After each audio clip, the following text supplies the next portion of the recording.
At the end of March, I announced a temporary reduction in the general fuel levy of R3 per litre from 1st April to 5th May 2026 to help households from rising fuel prices caused by the conflict in the Middle East. The continuation of the conflict has resulted in consistent pressures on global oil prices, which has led to increases in domestic fuel prices. Because the conflict is continuing and oil prices remain high, fuel prices in South Africa continue to increase. To give people more help and to limit the impact on inflation and economic growth, government has extended the R3 per litre reduction until June 2nd, 2026.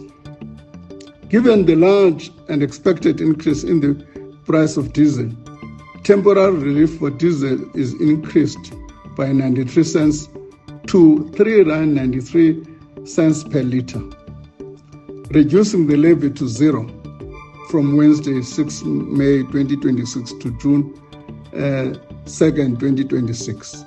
The general fuel levy for petrol will remain at R1.10 per litre, and the general fuel levy for diesel will decrease from 96 cents per litre to 0 per litre.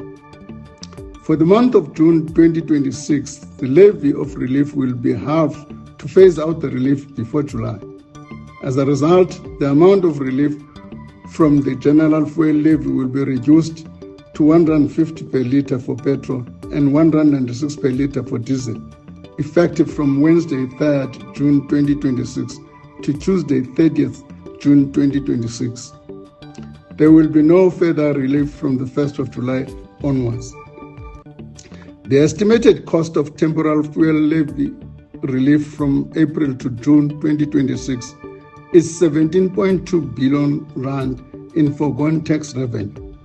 The fuel levy relief measures are designed to be revenue neutral and will be funded through a combination of higher than expected tax revenue and underspending, and will not have an impact on the fiscal framework adopted by Parliament following the 2026 budget.